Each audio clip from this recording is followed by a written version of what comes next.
দীর্ঘ ৪৫ বছর পর ঢাকায় শুরু হচ্ছে আন্তর্জাতিক কুস্তি প্রতিযোগিতা।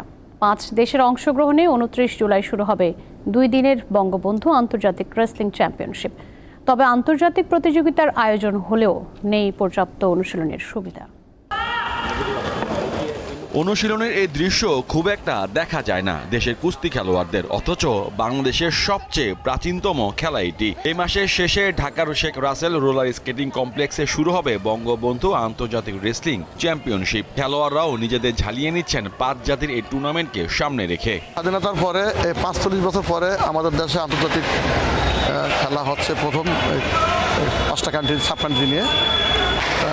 এটা যেভাবে প্র্যাকটিস হওয়ার কথা সেভাবে আগাচ্ছেও হবে, কিন্তু আর একটু সময় দিলে ভালো হতো।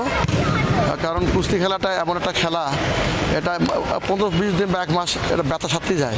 ভালো ভালো প্লেয়ার আসতেছে না, সার্ভিস টিমে নির্ভর হচ্ছে। কুস্তি একটা ইনডোর খেলা, এটা যদি বাইরে প্র্যাকটিস করি, বাতাস যদি বাইরে লাগে বা চিল্লাচিল্লি কেউ যদি করে, এই খেলাটা মজা দিতে পারে না।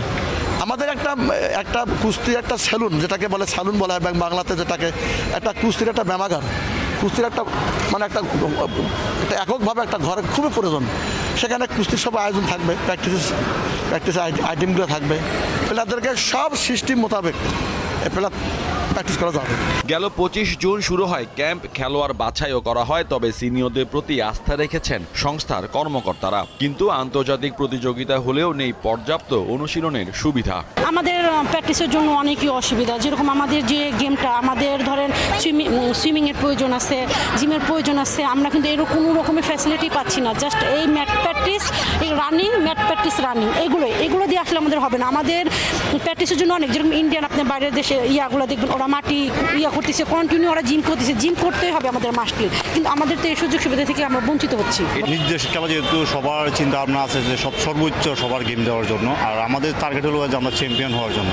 মানে একক না, আমাদের তো 10-20টা প্লেয়ার খেলবে, তা যখন আসবে 5 দেশ, মানে বাংলাদেশ ছাড়া ইন্ডিয়া, পাকিস্তান, শ্রীলঙ্কা, নেপাল।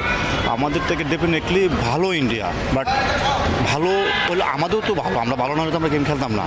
বাট আমাদেরও আশা আছে যে আমরা ইনশাল্লাহ চ্যাম্পিয়ন হওয়ার টার্গেটে আমরা প্র্যাকটিস করতেছি।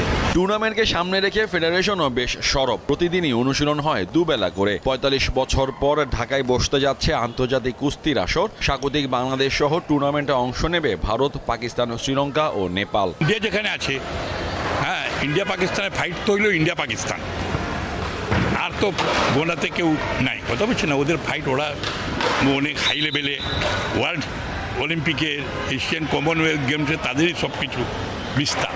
কারণ আমরা শ্রীলঙ্কা, নেপাল যাই হয় দেখি কি করা যায়। আর আজকে দেশ 52 বছর হয়ে গেছে স্বাধীনের, কিন্তু খেলাধুলা খালি আমরা মুখে বলি, কিন্তু কার্যক্রমে কোনো কিছুই নাই। আগের যেসব মন্ত্রীরা ছিলেন ওনারাও বুলি করে গেছেন যে একটা জিম নাই, একটা প্র্যাকটিসের জায়গা নাই, ইন্ডিভিজুয়াল গেম যেগুলি থেকে মেডেল আসবে।